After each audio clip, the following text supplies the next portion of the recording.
आऊज़ुबिल्लाहि मिनश्शैतानिर्रजीम बिस्मिल्लाहिर्रहमानिर्रहीम। एक बार आक़ाए दो जहाँ अहमद मुश्तबा सल्लल्लाहु अलैहि वसल्लम के बारगाह में दुरूद सलाम पेश कर दीजिए। अल्लाहुम्मा सल्लि अला सय्यिदना मुहम्मद व अला आलि सल्लि अला सय्यिदना मुहम्मद।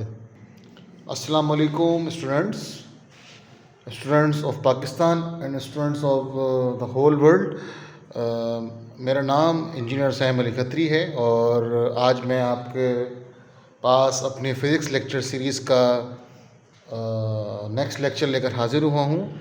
इंशाल्लाह आज का जो टॉपिक है वो हमारा बड़ा दिलचस्प टॉपिक है जो कि स्केलर और वेक्टर का ही हमने लास्ट वीडियो में अपना लेक्चर शुरू किया था, तो उसी को हम कंटिन्यू करते हुए आज का हमारा टॉपिक होगा वो होगा रेजोल्यूशन ऑफ द वेक्टर्स।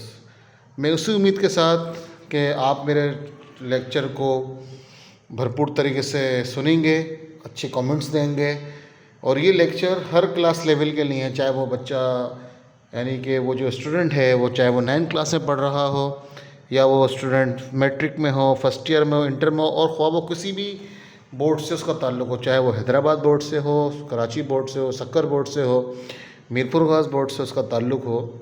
इंशाल्लाह ये लेक्चर हर किसी के लिए फ़ायदेमंद होने लगा है आपकी, और इंशाल्लाह by the end of this lecture you will be able to learn how we can resolve the vector into x and y components, also known as the rectangular component of the vector.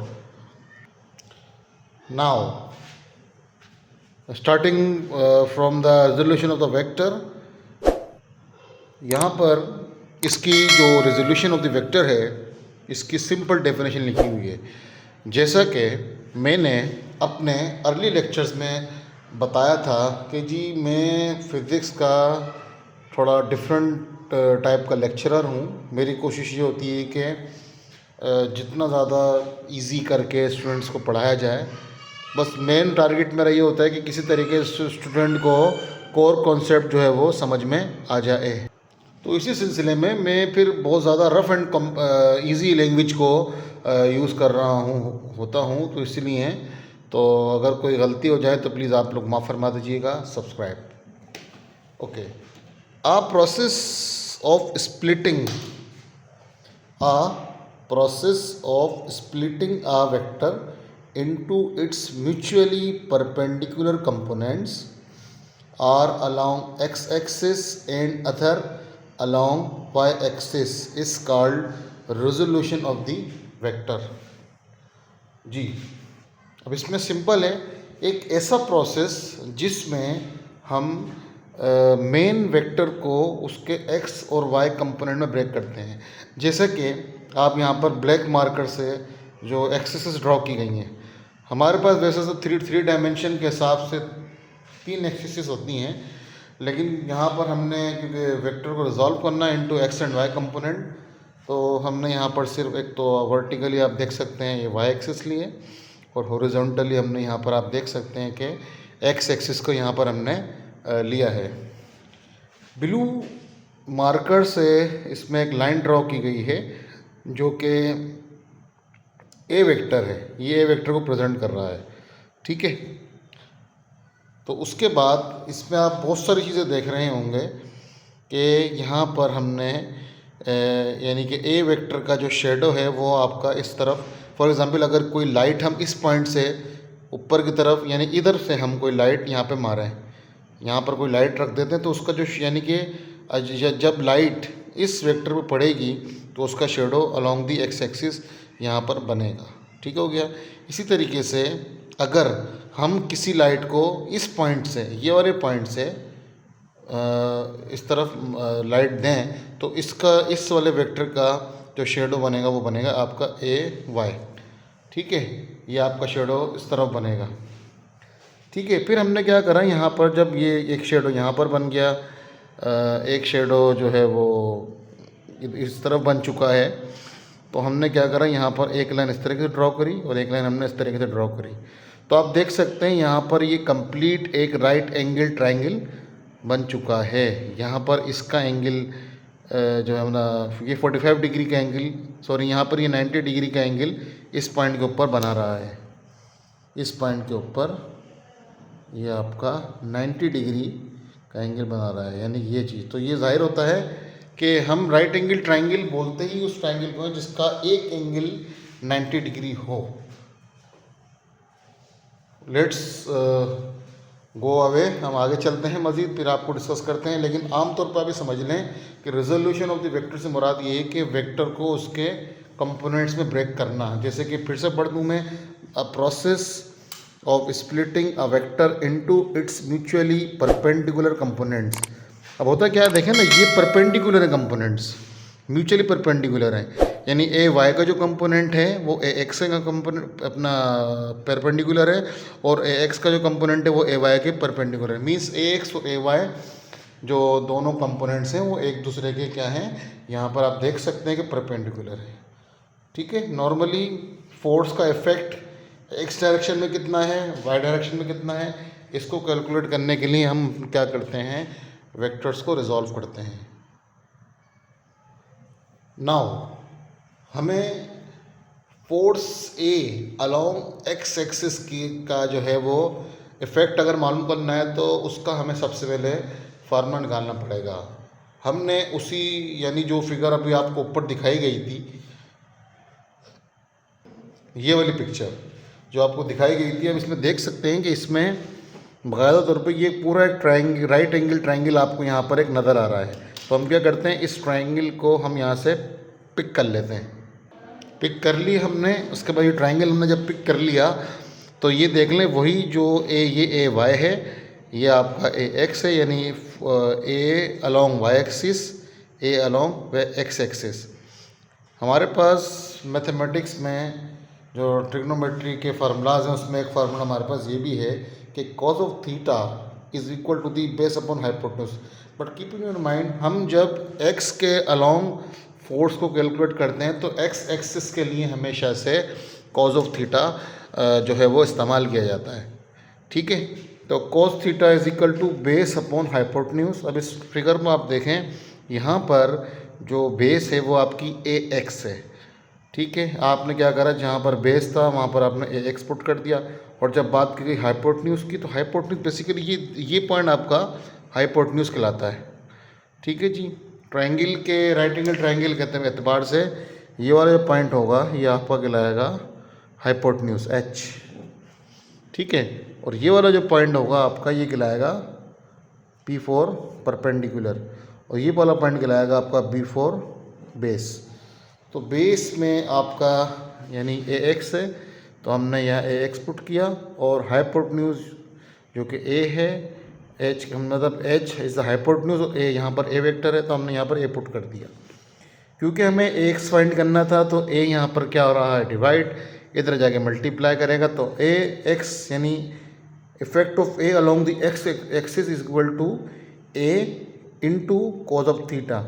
अब ये आपकी लाजमी तौर पे कोई भी vector quantity होगी जिसका मैग्नीट्यूड भी गिवन होगा और डायरेक्शन भी होगी, तो उसके बाद आप क्या करेंगे, आपके पास एक पर्टिकुलर एक एंगल भी मौजूद होगा, तो आप ये वैल्यू इसमें पुट करके आप इसका आंसर को एवल्यूट करा लेंगे कि फोर्स का अलोंग द एक्स एक्सिस क्या इफेक्ट होगा। इंशाल्लाह हम इसके न्यूमेरिकल भी करेंगे bye the end of this chapter, कुछ एमसीक्यूज भी इंशाल्लाह आपको जो है वो लाजमी तौर पे सॉल्व करवाएंगे। बस मेरी आप लोगों से यही रिक्वेस्ट है कि प्लीज़ मेरे चैनल को सपोर्ट कीजिए, वॉचिंग टाइम फुल दीजिए। किसी को कोई भी डिफ़िकल्टी हो तो मुझसे मेरे नंबर 0321305930 पर रब्ता करें। सब्सक्राइब। अब हमारे पास जो डेरिवेशन है वो हमने मालूम करना है, यानी कि वेक्टर ए का effect along the y axis. तो वही हमने जो लास्ट टाइम ए एक्स हमने फाइंड करने के लिए जो ट्रायंगल को ऑब्ज़र्व किया था, वही सेम ट्रायंगल हमारे पास जो है वो यहाँ पर मौजूद है। तो वही यहाँ पर इसको हम परपेंडिकुलर कहेंगे, ये आपका जो होगा बेस होगा, और ये आपका होगा हाइपोटेन्यूज। साइन थीटा वाई के लिए हम साइन थीटा को यूज़ करते हैं, sine theta is equal to the perpendicular upon hypotenuse. तो सिंपल है जी, परपेंडिकुलर की जगह हमने यहाँ यानी कि यहाँ पर आप देख सकते हैं पी है, पी की जगह यहाँ पर ए ऑफ वाई लिखा हुआ है, यानी कि ए का effect along the y axis. तो हमने क्या करा, यहाँ पर परपेंडिकुलर की जगह हमने ए ऑफ वाई पुट कर दिया और हाइपोटेन्यूज वही सेम एच, तो हमने यहाँ पर पुट कर दिया, यानी ए, एच की जगह ए आ जाएगा तो ए पुट कर दिया। तो हमें क्योंकि ए वाई मालूम करना था, यानी ए का effect along the y axis, तो यहाँ पर ए क्या हो रहा है, ओके थोड़ी सी यहाँ पर एक मिस्टेक है, गलतियाँ प्रिंटिंग में समटाइम हो जाती हैं, तो मिस्टेक मैं करेक्ट कर देता हूँ। मिस्टेक को करेक्ट कर दिया गया है, ये यहाँ पर साइन थीटा की मिस्टेक थी तो उसको जो है वो ओमिट कर दिया गया है। बहरहाल जी, तो फार्मूला हमारे पास जो फाइनल फार्मूला बनेगा वो फार्मूला हमारे पास, यानी कि effect of the a along the y axis is equal to a multiply by sine of theta. तो यहाँ पर जो भी एंगल होगा वो हम पुट कर देंगे। सब्सक्राइब जी। मैं साइम अली खत्री, पिछले 15 साल से मैं एजुकेशन फील्ड से वाबस्ता हूँ और शुरू से ही मैं टेक्निकल सब्जेक्ट्स को जो है वो डील कर रहा हूँ।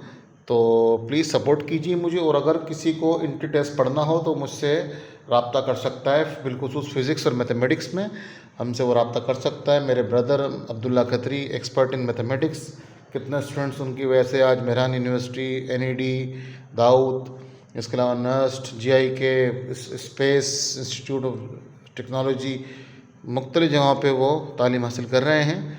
तो हमारी जो लोकेशन है वो यूनिट 8 लतीफ़ाबाद हैदराबाद सिंध पाकिस्तान है। मेरा नंबर आप इसमें देख सकते हैं 031930597030। Like, comment, share and press the bell icon. आगे चलते हैं जनाब।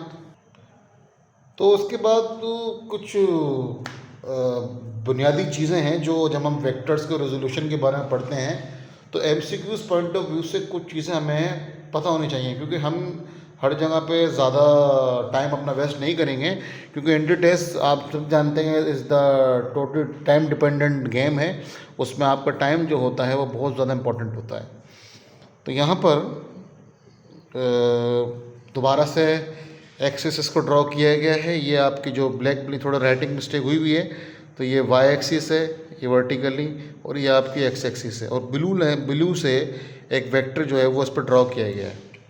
ठीक है, अब देखें ना, यहाँ पर वेक्टर कम्प्लीटली तौर पे एक्स से ऊपर है, इट मीन्स के एक्स के पैरेलल है, और एंगल जो है वो एक्स के साथ ये ज़ीरो बना रहा है। ठीक है, तो ऐसी कंडीशन में आपका जो वाई कंपोनेंट होगा वो ज़ीरो होगा। याद रख लें, जब वेक्टर मुकम्मल तौर पे अलोंग द एक्स एक्सिस होगा, उस कंडीशन में जो आपका वाई कंपोनेंट होगा वो होगा ज़ीरो, यानी कि ए का effect along the y axis क्या होगा, वो आपका ज़ीरो होगा। ये बात आपको पता होनी चाहिए। समटाइम ये MCQs आ जाते हैं एंगल के ऊपर, जब भी along the x axis vector मौजूद होगा, ये देखें बिल्कुल अलोंग जा रहा है, ये बिल्कुल अलोंग है। अगर ये इस तरीके से होता तो कुछ और कंडीशन होती, लेकिन ये बिल्कुल आप देख सकते हैं इस वक्त ये इस तरीके से है, बिल्कुल ये ठीक है, बिल्कुल अलोंग दी एक्स एक्सिस है। तो याद रख लें, जब ये बिल्कुल अलोंग दी एक्स एक्सिस होगा तो इसका जो इफेक्ट होगा वाई पर वो बिल्कुल क्या होगा, आपका ज़ीरो होगा। नबी पाक सल्लल्लाहु अलैहि वसल्लम की बारगाह में हम नजराना अक़ीदत पेश कर लेते हैं और दुरूद शरीफ पढ़ते हैं। अल्लाहुम्मा सल्लि अला सय्यदना मुहम्मद व अला आलि सल्लि अला सय्यदना मुहम्मद। लेक्चर को हम आगे बढ़ाते हैं। तो इसमें अब जो नेक्स्ट कंडीशन है, ये कहता है कि if the vector is along the y axis the next component will be zero. अब यहाँ पर क्या है, आप खुद देख सकते हैं कि जब वेक्टर अलोंग वाई एक्सिस हुआ, अभी देखें इस तरीके से ना, ब्लैक मार्कर से हमने अपनी जो है वो एक्स एक्सिस को ड्रॉ करा हुआ है और यहाँ पर हमने वाई एक्सिस को ड्रॉ करा हुआ है।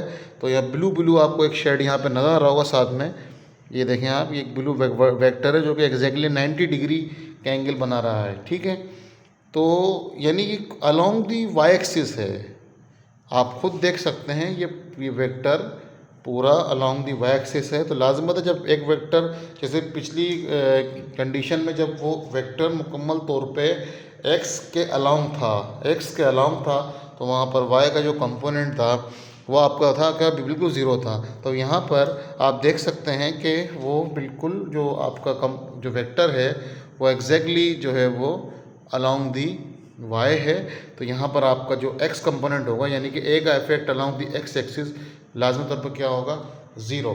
इंटीटेस्ट की तैयारी करें, मैं तो हमेशा से यही कहता हूँ कि कोई बहुत बड़ा सेंटर ज्वाइन करें। देखिए बहुत बड़े सेंटर उन बच्चों के लिए होते हैं, उन स्टूडेंट्स के लिए होते हैं जिनकी कॉन्सेप्ट पहले से ही जो है वो बहुत ज़्यादा अच्छे हैं, तो वो तो खूब पढ़ जाते हैं। लेकिन ऐसे बच्चे जिनके कॉन्सेप्ट वीक हैं, जिनको ज़्यादा सब्जेक्ट की इन्फॉर्मेशन नहीं है, तो वो तो फिर पीछे खामोशी से बैठ के वही 3-4 घंटे की क्लास लेकर आ जाते हैं और आखिर में उनको समझ भी कुछ नहीं आता। तो मेरा तो ये कहीं पर भी करें, ज़रूरी नहीं कि मेरे पास आए, लेकिन हर सब्जेक्ट की इंडिविजुअल प्रिपरेशन करें। इससे क्या होगा कि आप लोगों को एक बहुत अच्छा टाइम मिलेगा और इंशाल्लाह आप अच्छी से अच्छी यूनिवर्सिटी में एडमिशन को हासिल कर लेंगे। सब्सक्राइब। हमारे पास अब ये इसी की जो तीसरी की कंडीशन है वो ये कि अगरचे बनने वाला एंगल एग्जैक्टली 45 डिग्री हो, सही है। जैसे ये आपका वेक्टर ए है और इसकी एंगल 45 डिग्री बना रहा है, तो उस कंडीशन में कीप इन योर माइंड आपका effect along the x axis और वाई एक्सिस क्या होगा, ज़ीरो होगा। आपको कोई निकालने की ज़रूरत नहीं है, सिंपल है। यानी कि आपको कोई मैग्नीट्यूड दिया हुआ हो तो आप जो है वो एक्स का फार्मूला भी निकालें, वाई का फार्मूला भी यूज़ करें, फिर आप उसमें यानी कि वो टाइम कंज्यूम हो जाएगा आपके लिए।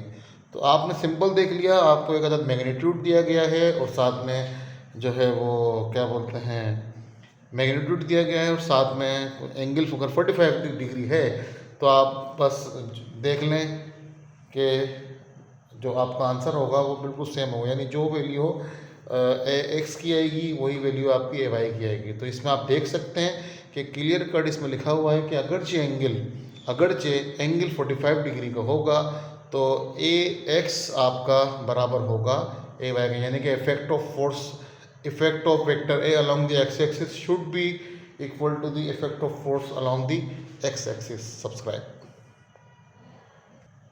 अब यहाँ पर जो नॉलेज है वो अबाउट द क्वाड्रेंट सिस्टम है। स्पेसिफिकली जब हम स्केलर और वेक्टर का चैप्टर को स्टडी करते हैं तो उसमें ये चीज़ें बड़ी इंपॉर्टेंट होती हैं। अब यहाँ पर सिंपल है जी, पहली कंडीशन ये दी गई कि if the angle is greater than 0 degree और एंड लेस देन 90 डिग्री। देखिए जब भी ऐसी कंडीशन आ जाए कि आपका एंगल जो है वो 0 डिग्री से बड़ा हो और 90 डिग्री से छोटा हो, यानी कि आप देखें ये क्वाड्रेंट सिस्टम आपको यहाँ पर दिया गया है। ये बेसिकली यानी एक ऐसा क्वाड्रेंट जिसमें एक्स और वाई दोनों की वैल्यू पॉजिटिव हो, ये आपका कहलाता है first quadrant. This is called the first quadrant, ठीक है जी। ये आपका कहलाएगा फर्स्ट क्वाड्रेंट, सही है। ये आपकी एक्स एक्सिस है, ब्लू मार्कर से आप देख सकते हैं ये एक्स है और ये भी आपका एक्स है। तो ये एक्स की कहलाएगी आपकी पॉजिटिव साइड और ये एक्स की कहलाएगी आपकी नेगेटिव साइड, ठीक है। इसी तरीके से ऊपर जाते हैं तो ये वाई की कहलाएगी आपकी पॉजिटिव साइड और ये वाली जो है वो आपकी कहलाएगी वाई की नेगेटिव साइड, ये वाली। तो हम देखें ना यहाँ पर जो वाई की वैल्यू है वो भी पॉजिटिव है और एक्स की वैल्यू पॉजिटिव है। तो ए एक्स और यानी ए एक्स भी पॉजिटिव होगा और ए वाई भी आपका यहाँ पर पॉजिटिव होगा। और एंगल की कंडीशन इक्वलिटी कंडीशन में यहाँ पर लिखी हुई है कि एंगल सेंटर में है, एंगल ये ग्रेटर की साइन है, यानी कि एंगल जो है वो लाजमी तौर पे ग्रेटर देन 0 हो और लेस देन 90 हो। आप देख सकते हैं ये वेक्टर इस वक्त 0 से ऊपर उठा हुआ है और 90 से पहले है। This is called the condition. Let's go move on. Condition number 2 है कि अगरचे एंगल 90 डिग्री से ऊपर हो, मीन्स के एंगल है जो कि ग्रेटर देन 90 डिग्री हो, लेस देन 180 डिग्री हो। तो आप देख लें यहाँ पर भी वही कंडीशन है और ये आपका बेसिकली सेकंड क्वाड्रेंट कहलाता है। ये वाला हिस्सा, ये हिस्सा आपका सेकंड क्वाड्रेंट कहलाता है। हम यहाँ पर एंटी क्लॉकवाइज जा रहे हैं, ठीक है, इस तरीके से हम जा रहे हैं, यानी हमने पहले ये काउंट किया उसके बाद हम ये काउंट कर रहे हैं। तो हम बेसिकली एंटी क्लॉकवाइज जो है वो चल रहे हैं। तो जैसे कि ये आपकी प्लस की साइड है वाई और ये आपकी माइनस एक्स की साइड है। तो आप देख सकते हैं कि ए वाई जो होगा वो पॉजिटिव है और जो आपका ए एक्स होगा वो आपका होगा माइनस में। ठीक है। और जो एंगल होगा वो 90 डिग्री से ज़्यादा होगा, जो कि आप देख सकते हैं बिल्कुल ज़्यादा 90 डिग्री से, और 180 डिग्री से कम होगा। तो आप देख सकते हैं कि 180 डिग्री तो यहाँ पर होगा, ठीक है। उससे पहले ये वेक्टर यहाँ ड्रॉ हुआ हुआ है, यानी कि इसके दरमियान में आ रहा है। तो ये एक एक लाइन भी आपके एंटी टेस्ट हो सकती है स्टूडेंट्स। ये भी आपका बहुत सारी जो है वो सारी काम की चीज़ें हैं जो हम भरपूर कोशिश कर रहे हैं कि आपको एक अच्छी यूनिवर्सिटी में किसी न किसी तरीके से आपका एडमिशन हो जाए। तो भाई मेहनत करें, मेहनत के सिवा कुछ नहीं हो सकता। Subscribe now. थर्ड प्रॉपर्टी है कि अगरचे जो आपका एंगल है वो 180 से ज़्यादा हो, यानी कि ग्रेटर देन 180 डिग्री हो, और छोटा हो किससे 270 डिग्री से, और जहाँ पर आपका जो y हो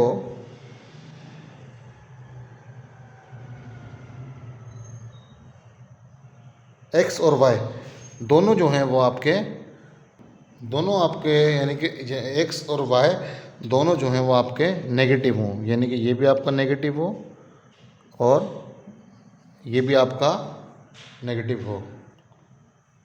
तो आप देख सकते हैं कि ये जो वेक्टर ड्रॉ हुआ है वो ये बिल्कुल इसी कंडीशन में ड्रॉ हुआ है कि जब यानी कि एंगल आपका 180 से ज़्यादा हो, एंगल आपका बिल्कुल 180 से ज़्यादा है, और उसके बाद और ये एंगल आपका 270 से कम हो, बिल्कुल 270 से कम है, तो ये कहलाता है आपका थर्ड क्वाड्रेंट। इन शॉर्ट मैं आपको ये समझाना चाहूँगा कि जब आपके पास x और y यानी x कंपोनेंट और y कंपोनेंट दोनों की वैल्यू माइनस में आ जाए तो आप समझ जाइएगा कि ये आपकी थर्ड क्वाड्रेंट में वेक्टर आपका थर्ड क्वाड्रेंट में लाई कर रहा है। Subscribe now. इफ़ ये फोर्थ हमारी कंडीशन है जो कि एमसीक्यूज़ के लिहाज से बड़ी ही कारामद कंडीशन है। तो इसमें जो चीज़ें बताई गई, बोलता है कि if the angle is greater than 270 degree, यानी कि जो एंगल होगा ओके। अब आप देख सकते हैं कि एंगल जो है वो in between 360 degree and 270 degree आ रहा है। अब ये बता रहा है कि जो भी एंगल है ये आपका ग्रेटर देन 270 डिग्री है और लेस देन ये आपका 370 जो है वो डिग्री है। और जब ऐसी कंडीशन आ जाए कि आपकी जो x का कंपोनेंट है वो पॉजिटिव में और y का कंपोनेंट आपका जो है वो नेगेटिव में हो, तो आप समझ जाइए कि ये चौथे क्वाड्रेंट की बात कर रहा है, फोर्थ क्वाड्रेंट की बात कर रहा है। ये आपका फर्स्ट क्वाड्रेंट है, ये आपका यानी कि ये आपका फर्स्ट क्वाड्रेंट है, ये आपका सेकंड क्वाड्रेंट है, ये आपका थर्ड क्वाड्रेंट है, और ये जो है आपका फोर्थ क्वाड्रेंट है। ठीक है जी, ये आपने याद रखनी है। और याद रखें ये कैलकुलेशन किस बेसिस पर है, ये anti clockwise means counter clockwise movement हम जब करते हैं तो उसमें ये चीज़ लाजमी तौर पर आपको समझ में आ जाएगी जब भी होती है ये condition. Now it's time to say good bye, और उम्मीद करता हूँ कि लेक्चर आपको समझ में आया होगा। देखें मेरी कोशिश भरपूर होती है कि जितना इजी से इजी कोर्स को करके समझाया जाए तो उतना ही स्टूडेंट के हक में बेहतर होती है। टीचर्स, लेक्चरर्स, प्रोफेसर्स बहुत नहीं यूट्यूब पे भरा पड़ा है, लेकिन आप लोगों से रिक्वेस्ट है कि राइट टीचर का इंतखाब कीजिए, चाहे किसी की भी लेक्चर सुनिए, आंखें खोल के सुनिए। अगर मुझसे भी कहीं मिस्टेक हो रही है तो प्लीज़ कमेंट का सेक्शन ओपन रखता हूँ हमेशा से, आप अपनी राय का कमेंट्स के ज़रिए इजहार कीजिए। मैं ओपनली इस चीज़ को एक्सेप्ट करता हूँ, जहाँ पर मिस्टेक होती है वहाँ पर मैं ज़ाहिर भी करता हूँ कि जी यहाँ पर मुझसे मिस्टेक हुई है।